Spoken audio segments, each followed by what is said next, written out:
আজ সারা রাত খেলা চলবে, ভালো করে মালিশ করে দে, যেন আমার সব কষ্ট দূর হয়ে যায়। এ কি, কম্বলের নিচে এত লম্বা, এটা কি রে? আমি তো আজ পাগল হয়ে যাব। একটু সবুর করো। সেদিন কম্বলের আড়ালে যা হলো তা কোনো দিন ভুলব না। জয়ন্তী কাকি, সে খুব উদার মনের ও সাধাসিধে একজন ঘরোয়া মহিলা। তার ছেলে ও স্বামী বছরের ৯ মাস বাইরে থাকে। জয়ন্তী কাকির ৪৫ বছর বয়স। তাকে দেখলে মনে হবে কোনো ৩০ বছরের সুন্দরী মহিলা। মাথা হ্যাং হয়ে যাওয়ার মতো বাতাবি, ৫ ফিট ৬ ইঞ্চি উচ্চতা, শ্যামলা বর্ণের শরীর। রাস্তা দিয়ে যখন হেঁটে যায় তখন মনে হয় কোনো বাতাবি লেবুর ফ্যাক্টরি যাচ্ছে। তার চাল চলন দেখে যে কেউ প্রেমে পড়ে যাবে। সময়টা ছিল শীতকালের। জয়ন্তী কাকির ছেলে বাড়িতে আসবে অনেক দিন পর, প্রায় ৯ মাস পর। সেই আনন্দে জয়ন্তী কাকির খুশির আর কোনো ঠিকানা থাকে না। ফোন করে তার ছেলে খবর দিতেই জয়ন্তী কাকি আজ অনেক রান্না করে রেখেছে। সাথে সুন্দর করে সেজে গুজে বাড়ির সমস্ত কাজ গুছিয়ে ছেলের জন্য অপেক্ষা করছে। তার ছেলে আসবে সন্ধেবেলায়। কাকির ছেলে আসার আগে ফোন করে জানায় যে তার সাথে তার একটা বন্ধু আসবে। কাকির ছেলে জানায় যে তার বন্ধু রতন খুব বড় লোকের ছেলে, মানে কোটিপতির ছেলে, কিন্তু তার মা বাপ হারা হোস্টেলে একাই থাকে। তার মামার বাড়ির লোকেরা দেখে না, কারণ রতনের টাকা অনেক, আর রতনের সাথে তার মামার বাড়ির লোকেরা শুধু টাকার সাথে সম্পর্ক রাখে। সেজন্যে রতনের নামের কিছু টাকা তারা প্রত্যেক মাসে উঠিয়ে বেশিটা তারা রাখে, আর কিছু টাকা রতিনকে দেয়, কিন্তু কোনো দেখাশোনা করে না। তবুও রতনের মাসে হাত খরচ যা, তাতে ১০ জনের মাসের স্যালারি হয়ে আরও বেশি পড়ে থাকে। এই রতনের জীবন, মা বলে কোনো জিনিসের আদর সে ছোট থেকে পায়নি। ৬ বছর বয়স থেকে তাকে তার মা ছেড়ে চলে যায়। এই রতন কোনো আদর যত্ন পায় না। কাকির ছেলে যখন এই খবর জানায় তখন কাকির মনে দুঃখ অনুভব হয়। কিন্তু রতন ১ নম্বরের কামুক প্রকৃতির ছেলে। বেশি বয়স্ক মহিলার প্রতি তার দুর্বলতা আছে। কাকির ছেলের কাছে কাকির ফটো মোবাইলে দেখেছে, তাতে সে দেখে কতবার কল্পনা করে জাদুর লাঠি দিয়ে জাদু করেছে তার কোনো হিসেব নেই। ফোনে কথা বলার সময় কাকিকে আন্টি না বলে সোজা মামুনি বলে ডেকেছে, আর তাতেই জয়ন্তী কাকি কোলে জল হয়ে গেছে। তার ওপরে কাকির জন্মদিন শুনে কাকিকে বলেছে, তোমার ছেলে তোমায় কি কি গিফট দেবে সে তুমি কোনোদিনও চোখে দেখনি, তবে মামুনি তোমার জন্য সারপ্রাইজ আছে। এই বলে ফোন রেখে তারা রওনা দিয়েছে। যথারীতি সন্ধে ৭টায় রতন ও কাকির ছেলে এসে পৌঁছায়। কাকি বারান্দায় বসেছিল, নিজের ছেলেকে কাছে পেয়ে বুকে টেনে নেয়। ওদিকে রতন পিছনে ব্যাগ হাতে নিয়ে দাঁড়িয়ে আছে, মা ও ছেলের আদর করা দেখে।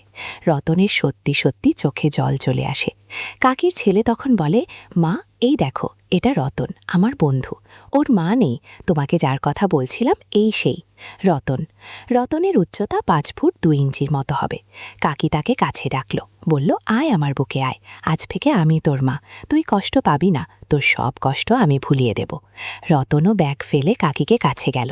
নাটকীয় কাদার ভান করে গাছের বাতাবি লেবু ধরছিল। কাকির সেই দিকে কোনো ভুরুক্ষেপ নেই, তার ছেলেরে বন্ধুকে সোহাগ করতে ব্যস্ত। কাকি দেখল ছেলেটা মায়ের আদর পায়নি কোনোদিন, মা পেয়ে হয়তো বেশি আবেগী হয়ে গেছে। কিছুক্ষণ চালার পর রতন কাকির থেকে আর কাকি রতনের থেকে মুক্তি পেয়ে দুজনেই নিজের নিজের কাজ করতে লাগল। ছেলের বন্ধুর আশায় অনেক রকম রান্না করেছে জয়ন্তী কাকি। একে তো গরম পড়েছে, তার উপর খাবার দাবারের এত আয়োজন করতে করতে কাকির শাড়ি ব্লাউজ ঘেমে গেছে। রান্নাবান্না শেষে স্নান করে শুধু একটা পেটিকোট আর একটা শাড়ি পরল, সাথে কোনো ব্লাউজ ছিল না। রাতে সামান্য শীত পড়ে বসে একটা চাদর জড়িয়ে নিয়েছে। কিছুক্ষণ বাদে সবাইকে খাবার খেতে ডাক দিল। রতন খাবার পক্ষে একটু আবেগী হয়ে বলল, মামুনি কত ভালোবাসে, আমাদের জন্যে কত রান্না করেছে। কাকি বলল, কতদিন পর তোমরা এসেছ, এইটুকু আয়োজন তো কিছুই না। কাকি উবু হয়ে বসে রতনকে খাবার বেড়ে দিচ্ছিল। এমন সময় চাদর দুদিকে ছড়িয়ে গেল। ভেতরে যা দেখল তার জন্য রতন মোটেও প্রস্তুত ছিল না। ইয়া বড় বাতাবি লেবু দুলছে, আর কুচকুচে কালো কি যেন। শ্রোতা বন্ধুরা, কিছু বিষয় সরাসরি বলা যাচ্ছে না। তোমরা যদি একদম খোলামেলা গল্প শুনতে চাও তাহলে কমেন্টে দেয়া লিঙ্ক থেকে আমার ওয়েবসাইট ভিজিট করো, সেখানে একদম খোলামেলা গল্প দেয়া আছে। চাদর যে আলগা হয়ে গেছে সেই দিকে কাকির খেয়াল নেই। খাবার বেড়ে দেওয়ার পর খেয়াল করল বিষয়টা। তবু সাধারণ ভঙ্গিতেই চাদর ঠিক করে নিল। খাবার শেষে রতন যখন ঘুমাতে গেল তখন খেয়াল করল তার বন্ধু বিছানার একপাশে শুয়ে শুয়ে গেম খেলছে। দুইজন কষ্ট করে ঘুমাতে পারবে কোনো মতে। রতন ভাবল, যে করেই হোক আজ মামনিকে এই বিছানায় ঘুমাতে বলতেই হবে। কিছুক্ষণ পর কাকি এসে বলল, চল, রাত অনেক হলো, ঠান্ডা লাগছে, শুয়ে পড়, আর বেশিক্ষণ জেগে থাকিস না। রতন বলল, মামুনি, তুমি আমাদের সাথে শুয়ে পড়ো। সাথে সাথে কাকির ছেলে বলল, এই খাটে দুইজন ছাড়া জায়গা হবে না। রতন কাকির ছেলেকে ধমক দিয়ে বলল, বন্ধু দেখ, মামুনি আজ তার দুই ছেলের সাথে ঘুমাবে, তুই কিছু বলিস না তো। আমি মামনির সাথে ঘুমাবো আর মামনি আমাকে ঘুম পাড়িয়ে দেবে, তুই চুপ করে সাইড হয়ে যা। কাকি বলল, দেখো আমার পাগল ছেলের কাণ্ড, মামনিকে পেয়েও ছাড়তে চাইছে না, চোখের আড়াল করতে চাইছে না। কাকিও সম্মতি দিল, চল বাবু, তুই কম্বলটা নিয়ে ঘুমিয়ে পড়, আমি আমার কম্বলটা নিয়ে আসি আর কিছু কাজ সেরে আসছি। রতন বিছানায় গিয়ে তার বন্ধুকে আলাদা কম্বল দিল, আর সে আর কাকি একটা কম্বল নিবে বলে অপেক্ষা করতে লাগল। কিছুক্ষণ পর জয়ন্তী কাকি ঘরের আলো বন্ধ করে নিজের চাদরটা একপাশে রেখে শুধু শাড়ি পরে শুয়ে পড়ল। এক রতন আর একপাশে তার ছেলে। রতন কাকিকে বলল, মামুনি, তুমি আর আমি একই কম্বল নিব। কাকি বলল, ঠিক আছে আমার পাগল বাবু। কাকির ছেলে ঘুমানোর পর রতন কাকির সাথে গল্প করতে করতে দুষ্টুমি করতে লাগল। এ তো কিছু মধ্যে কাকির এই বিষয়ে কোনো ভ্রুক্ষেপ নেই, তবুও মাঝে মাঝে বলছে, মামুনির সাথে এইসব করতে নেই বাবু। রতন না বোঝার ভাব করে বলল, কি হয়েছে মামুনি, আমি তো কিছু করিনি। কাকি ভাবল, হয়তো ইচ্ছা করে কিছু করেনি, অজান্তে হয়ে গেছে। এই ভেবে কাকি বলল, কিছু না, তুমি ঘুমিয়ে পড়ো। কাকি তো ঘুমিতে পড়ল। এদিকে রতনীর চোখে ঘুম নেই, জাদুরু লাঠি অবস্থাও খারাপ। একটু পর কাকিরও ঘুম ভেঙে গেল। অদ্ভুত অনুভূতি হলো তার। ফিসফিস করে রতনকে বলল, পাশের রুমে এসো বাবা, তোমার সাথে অনেক বোঝাপড়া আছে। ঘণ্টাখানেক ওভাবেই কেটে গেল। মাঝরাতে জয়ন্তী কাকির ছেলের ঘুম ভেঙে গেল। সে পাশ ফিরে দেখল তার মা ও বন্ধু কেউই নেই বিছানায়। সে ভাবল হয়তো বাথরুমের জন্যে সাহায্য করতে গেছে তার মা, কিন্তু উল্টোটা হলো। সে পাশের ঘরের দরজা খুলতেই অল্প হিটারের আলোতে দেখল তার মা ও তার বন্ধু দুজনে ঘুমিয়ে আছে, কম্বল আংশিক এলোমেলো। রতন বাতাবি লেবুর কাছে মাথা দিয়ে ঘুমিয়ে আছে। কি করবে না করবে বুঝতে না পেরে কম্বল ঠিক করে দিল। এমন সময় কাকির ঘুম ভেঙে গেল, আর পিছন ফিরে তাকিয়ে দেখে তার ছেলে।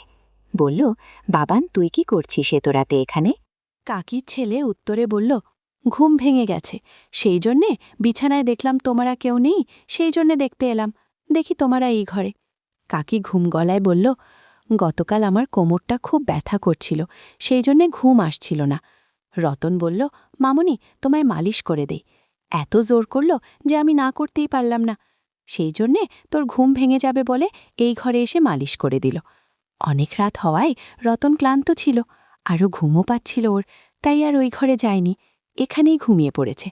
তুইও ঘুমিয়ে পড়, অনেক রাত হয়েছে। বাবান ওর রুমে গিয়ে ঘুমিয়ে পড়ল, কিন্তু মনের মধ্যে কেমন যেন প্রশ্ন ঘুরপাক খাচ্ছে। বাদশাদ ভাবতে ভাবতে বাবানও ঘুমিতে পড়ল। সকাল 9টা বেজে গেছে। জয়ন্তী কাকি সকাল সকাল ঘুম থেকে উঠে স্নান সেরে খাবার বানিয়ে দুজনকে ডাকল। বেশ স্বাভাবিকভাবে আচরণ করল তার বন্ধু রতন।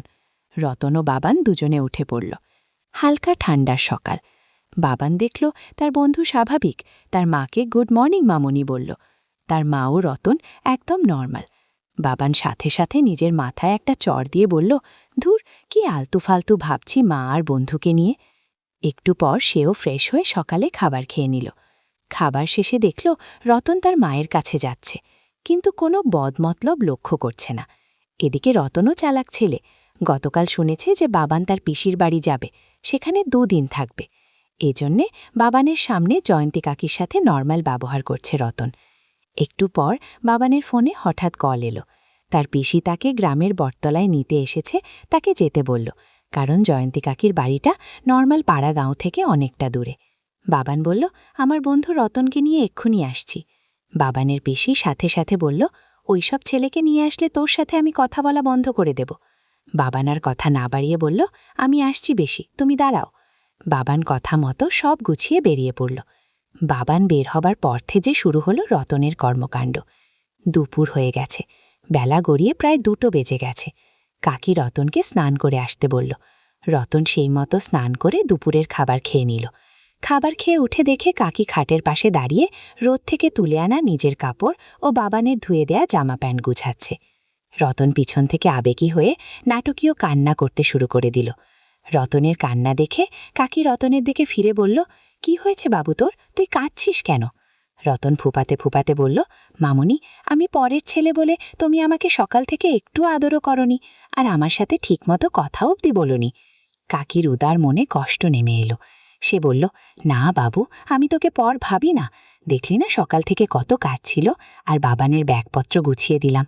সেই জন্যে হয়তো একটু কাজের মধ্যে ব্যস্ত হয়ে গেছিলাম। তুই এই জন্যে মন খারাপ করে কাঁদিস না বাপ। এখন তো বাবান বাড়িতে নেই, এইবার সব ভালোবাসা আমি তোকে দেব। তুই এমন কথা এর কোনোদিন বলবি না, বুঝলি? না হলে এইবার তোর মামুনিও তোকে ছেড়ে চলে যাবে। এই কথা শুনে রতন বলল, না না মামুনি, আমি তোমায় কোথাও যেতে দেব না। রতনের এই ভাবমূর্তি দেখে কাকি বলল, শুয়ে একটু রেস্ট নিয়ে নে, না হলে শরীর খারাপ করবে। রতন সাথে সাথে চালাকি করে বলল, চলো না মামুনি, তুমি তোমার ছেলেকে ঘুম পাড়িয়ে দেবে। আমাকে কেউই কোনোদিন ঘুম পাড়িয়ে দেয়নি। জয়ন্তী কাকির এই কথা শুনে মাতৃত্বের সোহাগ জেগে উঠল। রতনকে বলল, তুই খাটে ওঠ, আমি আসছি কাপড়গুলো গুছিয়ে রেখে। রতন সাথে সাথে সোজা খাটের ওপরে উঠে কম্বলটা নিয়ে নিল গায়ের ওপরে, আর কাকির পাশের ঘরে যাবার পর নিজের প্যান্টের বোতামটা আলগা করে নিল। আর জয়ন্তী কাকি শাড়ির সাথে ব্লাউজ ও সায়া পরে আছে। রতন অন্য ঘর থেকে বলল, মামুনি, তুমি কাল রাতের মতো শুধু শাড়ি পরে এসো। কাকি নিজের পেটিকোট আর ব্লাউজ রেখে শুধু হালকা রঙের শাড়ি পরে নিল। রতন পাশের ঘরে অপেক্ষা করছে। কাকি নিজের কাঁধে কাপড়ের আঁচলটা দিয়ে রতনের ঘরে এলো। গাছের বাতাবি লেবু দারুণ হয়েছে। গাছ শ্যালা হলেও বাতাবি লেবু অনেকটা ফর্সা। রতন কিছুতেই চোখ সরাতে পারছে না। রতনের সামনে আসতেই রতন বলে উঠল, মামুনি, তোমাকে খুব সুন্দর লাগছে। কাকি সাথে সাথে একটা হাসি দিয়ে রতনের পাশে বসল। রতনের মাথায় হাত বুলিয়ে চুল নেড়ে দিয়ে বলল, হয়েছে হয়েছে, আর কিছু বলতে হবে না। এরপর কাকি শুয়ে পড়ল। রাতের মতো একই ঘটনা ঘটতে শুরু করল। কাকি রতনকে বলছে, কি করছিস রে তুই এটা? রতন বলল, প্লিজ কোনো কথা বলো না। শ্রোতা বন্ধুরা, কিছু বিষয় সরাসরি বলা যাচ্ছে না। তোমরা যদি একদম খোলামেলা গল্প শুনতে চাও, তাহলে কমেন্টে দেয়া লিঙ্ক থেকে আমার ওয়েবসাইট ভিজিট করো। সেখানে একদম খোলামেলা গল্প দেয়া আছে। এই ঠান্ডার মধ্যে কাকি ঘেমে গেছে। সারা ঘরে অদ্ভুত আওয়াজ শোনা যাচ্ছে। মনে হচ্ছে কেউ হাততালি দিচ্ছে। দেখতে দেখতে সন্ধে হয়ে গেল। কাকি অনেক আগে উঠে সব কিছু গুছিয়ে নিল। এখন সন্ধ্যা দিতে যাবে। তখন রতনের ঘুম ভাঙল। উঠে দেখে অন্ধকার ঘরে প্রদীপ জ্বলছে, আর পাশের ঠাকুর ঘরে প্রদীপ ও ধূপ জ্বলছে। খাটের ওপর থেকে নেমেই সোজা পাশের ঘরের দিকে গেল। গিয়ে দেখে কাকি একটা সাদা সিল্কের শাড়ি পরেছে, ঘরের ভেতরে ধূপ ও প্রদীপ জ্বালাচ্ছে। রতন মামুনি মামুনি বলে কাছে গিয়ে নাটক করে বলতে লাগল, মামুনি, আমি তোমাকে নিয়ে একটা স্বপ্ন দেখেছি। কাকি সন্ধ্যা দিচ্ছে আর জিজ্ঞাসা করছে, কি হলো, মন ভরেনি নাকি? এখন এবার কি স্বপ্ন দেখলি বাবা? রতন বলল, মামুনি, জানো, আমি তোমার জন্মদিনে কত গিফট নিয়ে এসেছি, আর এসে দেখি তুমি আমার একটা গিফট নেওনি, আর আমাকে দূরে সরিয়ে দিচ্ছ বারবার। আমাকে পর করে দিচ্ছ তুমি। সেই জন্যে আমার এত দুঃখ হচ্ছে, আর আমি এই স্বপ্ন দেখে ভয় পেয়ে গেছি। কাকি ভাবল ছেলেটা খুব ভয় পেয়ে গেছে, সেই জন্যে এমন করছে। কাকি বলল, তুই জামাকাপড় পরে নে, আমি ঠাকুরকে সন্ধ্যা দিয়ে আসছি। তারপর আমি তোর সব কথা শুনব। তুই একটু দাঁড়া, আমি আসছি। রতন বলল, মামুনি, আমি তোমার কথা সব শুনব। তুমি শুধু আমাকে কথা দাও যে আমি যা গিফট দেব আর যা যা করতে বলবো তুমি করবে। জয়ন্তী কাকি সাথে সাথে রাজি হয়ে গেল। ভাবল, রতন বড়লোকের ছেলে, ও যা দেবে তা নিশ্চয়ই অনেক দামি হবে। কাকিও আর কিছু না ভেবে বলল, হ্যাঁ হ্যাঁ, তুই যা দেবি নেব, আর যা বলবি তাই করব। এদিকে রতন ঘরে গিয়ে নিজের কোমরে একটা গামছা জড়িয়ে নিল, আর নিজের ব্যাগের দিকে এগোল। গিয়ে ব্যাগ থেকে একজোড়া সুন্দর সোনা নূপুরের সেট বের করল, আর ওইদিকে জয়ন্তী কাকি সন্ধ্যা দিতে ব্যস্ত হয়ে গেল। রতন পাশের ঘরে দাঁড়িয়ে লুকিয়ে লুকিয়ে কাকির দিকে তাকিয়ে আছে। মনে মনে ভাবছে, আজকে একটা দফা করেই ছাড়ব। কিছুক্ষণের মধ্যে কাকির সন্ধ্যা প্রায় শেষের দিকে। কাকি ঠাকুর ঘরে নিজের পুজোর কাপড় ছেড়ে পেটিকোট আর ব্লাউজ ছাড়া গ্রামের কালচারের মতো শাড়ি পরে নিল, আর ঠান্ডার জন্যে গায়ে একটা চাদর জড়িয়ে রতনের ঘরে এসে দেখে রতন স্বাভাবিকভাবে বসে আছে, হাতের পিছনে কি একটা লুকিয়ে রেখেছে।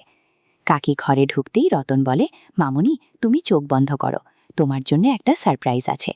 কাকি বলল, কেন, কি আছে রে?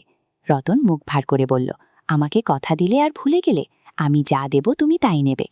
রতনের কথা কাকির মনে পড়ে গেল। কাকি বলল, আচ্ছা ঠিক আছে, আমি চোখ বন্ধ করলাম। রতন বলল, মামুনি, তোমার পা দুটো এগিয়ে দাও। কাকি বলল, কেন রে, কি করবি তুই? রতন বলল, কিছু বলবে না, আমি যা বলবো তাই করবে তুমি। কাকি নিজের পা এগিয়ে দিলেন, আর রতন নিচে বসে একজোড়া নুপুর পরিয়ে দিল, আর বলল, সারপ্রাইজ মামুনি, এইবার চোখ খুলে দেখো। কাকি চোখ খুলে দেখল দুটো সোনার নুপুর পায়ে পরানো, কম করে এক একটা 60,000 করে দাম হবে। কাকি খাটের ওপর থেকে নিচে নেমে পা নাড়িয়ে দেখতে লাগল, আর রতনকে বলল, কি দরকার ছিল বাবু এত দামি উপহার দেবার? এই বলে কাকি কিছুটা আবেগী হয়ে রতনকে বলল, আয় বাবু, আমার কাছে আয়, তুই তোর মামুনিকে এত ভালোবাসিস যে এত দামি দামি গিফট দিলি। আমাকে এই জন্মে কেউ এত ভালোবাসেনি, আর কেউই এত দামি গিফটও দেয়নি।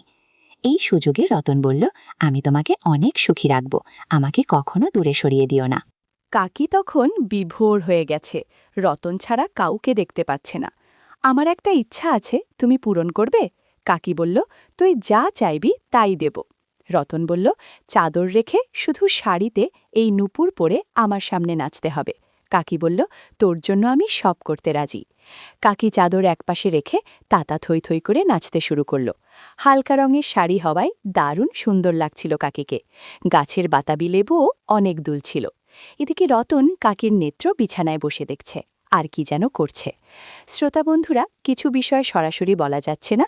তোমরা যদি একদম খোলামেলা গল্প শুনতে চাও, তাহলে কমেন্টে দেয়া লিঙ্ক থেকে আমার ওয়েবসাইট ভিজিট করো, সেখানে একদম খোলামেলা গল্প দেয়া আছে। ঘণ্টাখানেক অনেক নাচ গান হলো, দুজনেই অনেক ক্লান্ত। কাকি বলল, যাও বাবা, এখন ফ্রেশ হয়ে নাও, আমিও ঘরটা গুছিয়ে নিচ্ছি। রতন ফ্রেশ হতে চলে গেল। কিছুক্ষণ বাদে এসে দেখে কাকি খুঁড়িয়ে খুঁড়িয়ে হাঁটছে, মনে হয় নাচ গান বেশি হয়ে গেছে। রতন বলল, আমাকে তো একসময় না একসময় এই বাড়ি থেকে চলে যেতে হবে, তখন কি করবে শুনি? তখন কিভাবে নিজেকে শান্ত রাখবে? কাকি বলল, তুই ছুটি পেলে এখানে চলে আসবি, বাবানকে কোনো কিছুতে ব্যস্ত রাখিব। আর না হলে যখন সময় হবে আমি শহরে চলে আসব, সেখানে অনেক হোটেল আছে, সেখানে থাকা যাবে কয়েকদিন। রতন বলল, আরে ব্যাস, তুমি তো দেখছি অনেক চালাক হয়ে গেছো।